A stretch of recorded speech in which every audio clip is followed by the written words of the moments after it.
Hey guys, Dave from Nerdarchy, for nerds, by nerds, hang out with these nerds. Hi, I'm Scott. Nate. Nerdarchist Ted. And today, Nerdarchy will peer into the future with RPGs in 2017.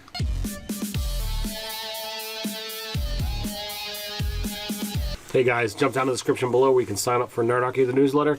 It's a great way to get gaming tips as well as learn how to game with Nerdarchy. 2017 is coming. It's virtually here. By the time this video goes up, it'll be 2017. Indeed. We want to talk about what kind of games are going to happen. What are we looking forward to? What are some changes in the industry, maybe? So are we looking everything, or are we looking non-D&D? Non-D&D for now. Yeah. All right. So I think the two big names that are going to happen, Starfinder from the Pathfinder people, as well as Invisible Sun by Monte Cook. Yeah, I'm absolutely. really psyched for Invisible Sun. As am I. You know, have the big, awesome box that is their stuff. I know Scott can't wait to tear into the Invisible Sun game universe. He's very excited about the campaign setting. Indeed, and actually, to tell the truth, I'm actually really excited about Invisible Sun from the perspective of what is the future of a luxury game. Like we're really going to get to see that this year. Is what space is there for a $200 game? Because we saw that there was $500,000 worth of people who wanted to see Pathfinder Sun get made or Invisible Sun get made. But now we're also going to see can they continue to sell those boxes, which could be really interesting. Well, I will mention Nerdarchy is getting 3 copies, 2 of which we're giving to some of you guys. Indeed. With that though, let's tear into Monte Cook Games a little bit. Invisible Sun. One of the things that I had seen from the co-creator of Say No Thank You Evil, Shauna Germain. Shauna Germain. Was she the creator or co-creator? I think she's the co-creator. For No Thank You Evil? Yeah. Co-creator. Okay. Yeah. All right. She's like the main person, but she did it with Monte Cook. Okay. So I just wanted to make sure we give credit where credit is due. But, you know, I had seen an interview with her, and their business model for their company is 2 Kickstarters a year. Yeah. And what they're using that for, in my impression, right? I'm speculating, guys, so don't quote me as quoting them. But from what she said, that made me believe. Plus, we also interviewed Monte Cook, and his goal is to get back to an 80s style gaming company, right? Is it realistic in a day and age? I don't know, but he's got a plan, and his plan seems to be 2 Kickstarters a year, and I can pay my employees, right? Yeah. That That money isn't to build the games. Like, they're already building the games. That money is to fund his company. This is the impression that I'm getting. Guys, I have not seen their financials. I don't know exactly what they're doing. Yeah. But this is the impression that I'm getting. And it's an interesting way because he's trying to bring back this old school gaming company, but he's using a very modern conveyance to do it and fund it. It's absolutely fascinating. So one of the things that's really interesting is we really do know their numbers. And one of the reasons why is Kickstarter's public. And generally they make minimum quarter million, maximum $750 million per Kickstarter. So you're really talking, how do you run a company on $1 million a year, right? And right now they have about I think they're close to 12 employees, right? And Sean K. Reynolds, a whole bunch of guys, and it really is fascinating that he is. So I think when you say 80s style tabletop role playing game company, there are not that many left. So FFG is an RPG, but they also do a lot of board games, and I think 80s style role-playing game company is we actually have a building and people come here to work every single day. Yes. Rather than this is a garage. Well, Pathfinder's doing it too. Paizo's is doing it as well. And like, here's the thing. During our interview, Monte Cook, in a very tactful way, basically said Wizards of the Coast, Hasbro, reneged on some of their promises to him, which was to bring back that style of company. Yeah. And so that's why he cut it quits. He's dropped out of Physician Dungeons and Dragons. He did his own thing, and his own thing is he's got a vision to build a company like TSR. Really, he wants to basically reanimate the corpse of TSR. is what I kind of see. Right. But he's found a way to do it, and I hope it works out for him. He's giving people jobs. He's growing the industry. He's innovating. Absolutely. He's creating great games for us to play. So Monte Cook is supposed to be putting out The Invisible Sun in 2017, but the No Thank You Evil is supposed to be releasing 1, maybe 2 expansions in 2017 as well.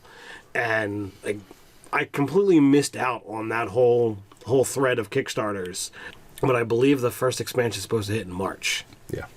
So What's interesting is I do think it's right. If you're going to talk about 2017, I really feel like you really need to be talking about Monte Cook because he is driving the industry. I think they're by far the most successful.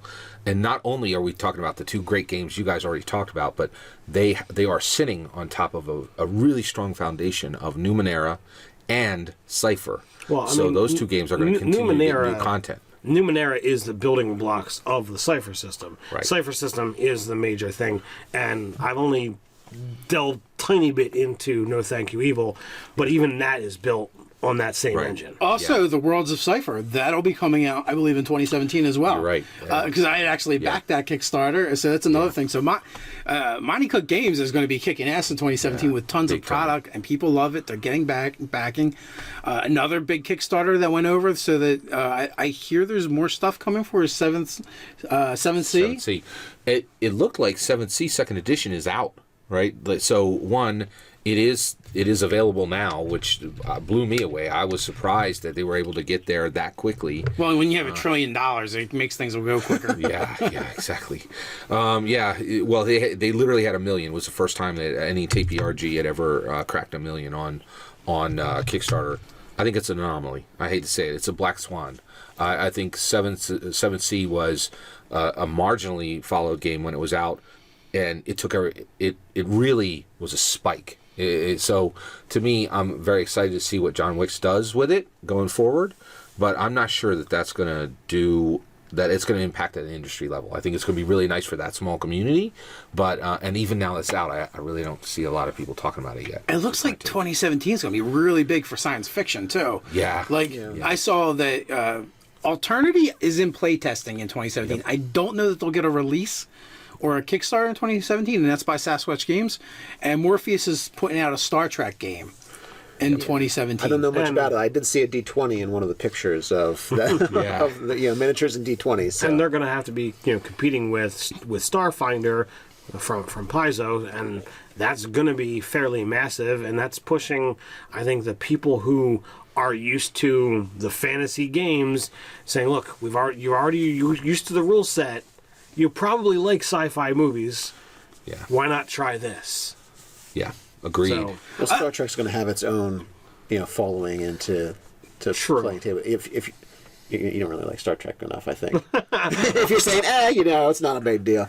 People that like Star Trek, they're gonna be into games. They're gonna be interested in checking it out at least. That's true. Well, actually, I'm very excited about the new Star Trek tabletop role-playing game, and the reason why is the Star Wars tabletop role-playing game. So Star Wars has had multiple iterations. It was with West End Games. It was with Wizards of the Coast. It was then moved over to Fantasy Flight Games, right? Mm-hmm. Fantasy Flight Games is soaring with that game. It has more source books. It has 3 core rule books. It has custom dice, which they've actually found a home for. They've made that work when the industry was really kind of against it. Star Trek game is similar. So Star Trek game started with FASA. It was a game called Prime Directive. It then went to Decipher. Decipher had the Star Trek role-playing game for a little while. And now it's going to Morpheus, which is the 3rd time. And so what I'm really hoping is that... 3rd time. Yeah, exactly. So if you get the right company and they're super dedicated to that product and they're like, this is our bread and butter, this is our lifeblood, let's make this awesome. And I think if Star Trek finds the right home, it could be really big. And I hope that they get the success that the Star Wars game has gotten. That'd be really exciting. My question is, do you think in this video we've already mentioned the 4 biggest companies in tabletop role-playing games? Yeah. So Fantasy Flight Games, Monte Cook Games, Paizo, and Wizards of the Coast. So it's really hard to we kind of know that Paizo and Wizards of the Coast are probably the 2 top dogs right now. Yeah, Monte Cook Game. Yeah, I know how you feel about Paizo, but that's what I find really interesting is that Monte Cook is trying to do their business model the way they have a company, but he's innovated on that and going, all right, well, how do I fund this forward? And that's where the Kickstarters come in. So let's talk about Paizo for a little minute, because one, I think we're in a golden age of tabletop role-playing games. There's so many great games out there, all full color. There's so many options. It's a wonderful time for tabletop role-playing gamers. Paizo is in my opinion, a little bit of a dark place. Fifth edition has taken a good bit of the wind out of the sails there. If you guys look, there's a guy named Ryan Macklin. He worked for them. He's a brilliant designer. He no longer works for them. Had a job, moved for them, the whole nine. You can see it's all online, and now he's gone back into the regular industry. Do you guys think that? Well, where has he moved to?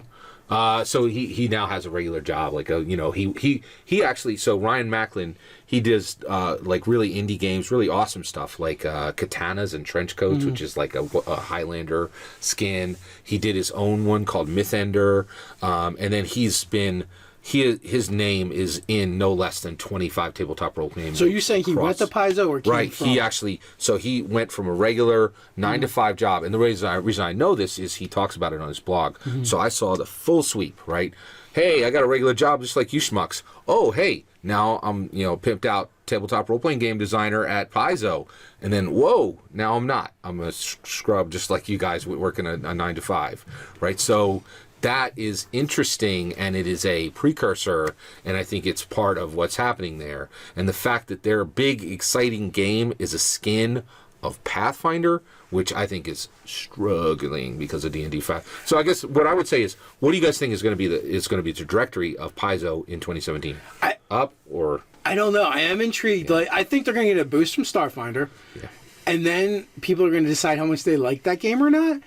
And then they're either going to go up or down. It's hard to say. I will pick up Starfinder and look at it. Yeah. I want to know what they're going to do with it. I just read an article on it the other night, and I'm intrigued by the setting and the story. It sounds like it'll be good. I would hope they would do some some novels on it. Yeah. But because Wizards of the Coast has utterly found me in that department, they don't have good writers anymore. Yeah. Now, the one thing I should say about they got Bob. That's it. The one thing I should say about Paizo is I think they're doing everything right. They make the best physical products I've seen for any tabletop role playing game out there. They have. Their subscription services are amazing. Their website is awesome. Their fulfillment is awesome. Every single thing is awesome except what they sell, which is Pathfinder. And if you're like saying, "Hey, we have an old version of a new game that everybody knows," and I just don't see how you're going to end. Yeah. Well, I feel like there's a lot of people that still like that style of game, but I feel like the real problem is their business model more than anything is. They are trying to run a business model that maybe was okay. It was worked all right in the 80s and 90s. Yeah. Yep. And there were struggles there as well. And they're trying to do that in 2016, 2017, where we've seen Monte Cook wants to do the same thing, but he said, I can't do it the same way because it's not going to work. So what does he do? He goes, I need to get a bunch of money to make it work. Yeah. How do I do that? I know I throw 2 Kickstarters a year. So this year, each year I have all the money to pay my people for this year, and then and then I'll make the products and sell them, make some more money, and then I'm going to rinse and repeat. We'll see. That seems to be his strategy. We'll see if it works or not. He's been doing it for a few years now, and so far it seems to be working. He seems to be growing his company, putting out more products, and things of that nature. Without seeing sales numbers, I really have no way of knowing, what Paizo is going to wind up doing, or what their prospects are. I know that I've talked to people that either in person or online, and they play Pathfinder. I've heard from people that D&D doesn't present enough options, or it's too simplistic, and I'm certain these arguments have been thrown out time and time again. For every game that's out there, there's that type of gamer. Look at every iteration of D&D. Every time the rule set changes, there's somebody who says, what? I'm not changing. Yeah. There's Facebook groups out there for every iteration. There's new players coming to the game for the first time, starting with an earlier edition too. Absolutely, and I mean every single one of those D&D groups, and I see some of those chats where it's like, hey, I picked up my 2nd edition player's handbook from Goodwill. But there's no question there. Like, we already know those are facts. The real question is there enough of them to go forward and have a company? That's the thing.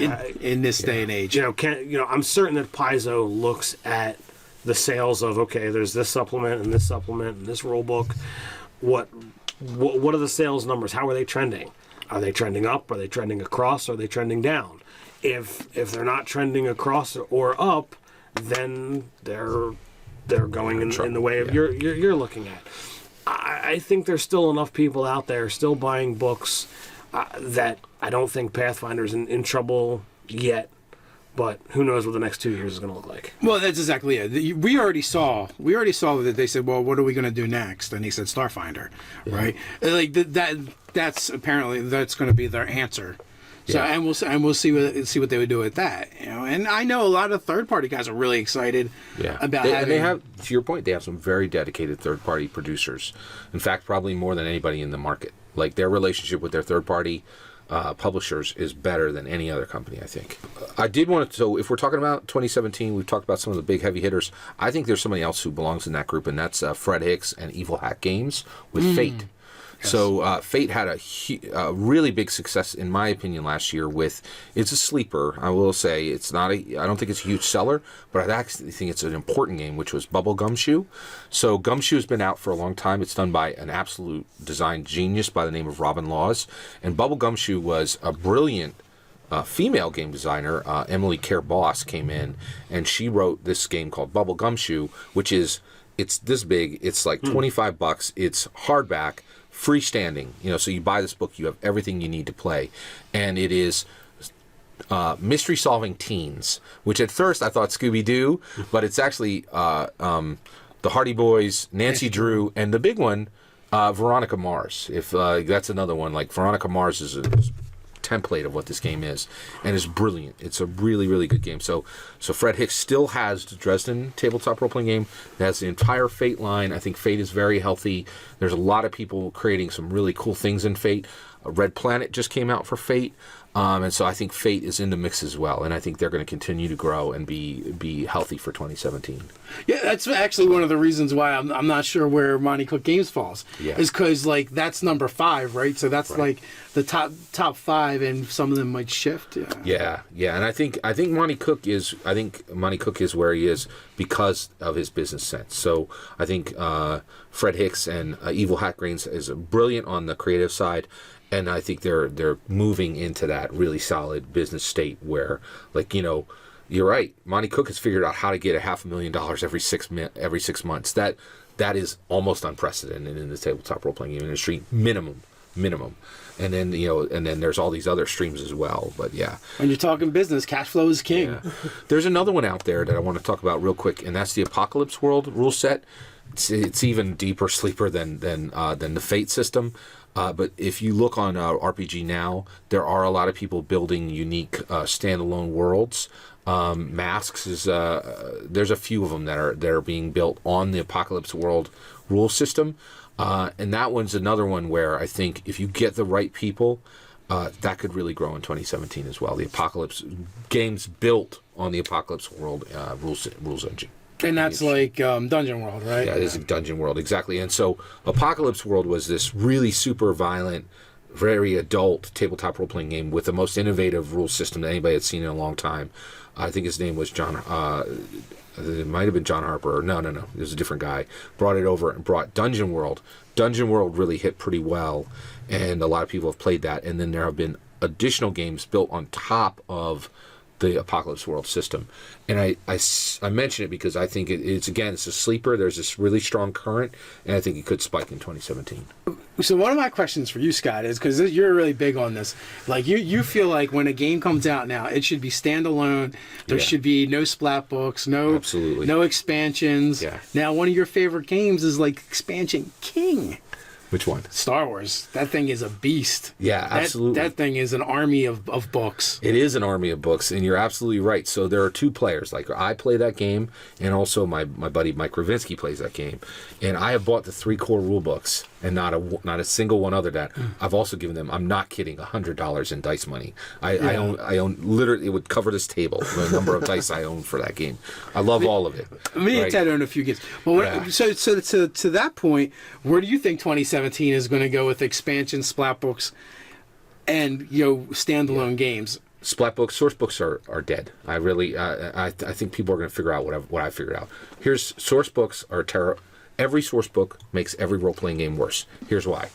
It makes the game more attractive to rules lawyers, makes it less attractive to new players, sometimes impossible for new players. It makes it less attractive to narrative players. It is a knife to the throat when you come to the new edition, because you're standing on top of, $300, $1,000 in books, whereas if you just have the core rule book. And then the last part is, when you buy a core rule book, you get, here's an awesome new world, here's an awesome new rule set, here's an awesome new set of art, here's an awesome new way that we laid it out, here's an awesome new publishing venue. Source book, here's some stuff to pile on the cordwood you already have. Source books are horrible. But from the business standpoint of a company, the only way you're going to make money Sell products. is to get new players or print source books. So even looking at Monte Cook Games, which is going to be pretty big in 2017, in my opinion. Like, not only are they putting out new games, but they're still putting out expansions, and they're doing splat books for their other games. Well, one of the reasons why I say this is I've shifted over. I no longer buy source books for any game that I want. And I'll tell you right now, where can companies make money if you're not selling source books? Well, I can tell you right now. I just bought Titan's Grave. We just bought Bubblegum Shoe. We've just bought... I bought Frostgrave and a million other brand new games. There is no less than literally 1,000 tabletop role-playing games out there. Like, it is a massive market. Well, yeah. So move on to your next game. That's my answer. But here's the thing. It's far more cost-effective to add on to an existing game than it is to create a new game. I don't know. I think the Star Wars people might argue with you, because they're getting every option possible under the sun. And it is a beautiful thing to behold. I've seen Mike Ravinsky owns quite a few of those. I've seen his collection. I've got a handful right there behind you, Dave. Yeah, and you're right. I mean, they are really amazing source books, and they have done an incredible job with them. If any game is a big old Scott Airbase wrong, it would be Star Wars. But I truly have come to believe that the best role-playing game is all in one book, and everybody at the table has that same book. And I'll admit, when I say that, I am prioritizing new player over rules leaders and old players. That makes sense. Yeah.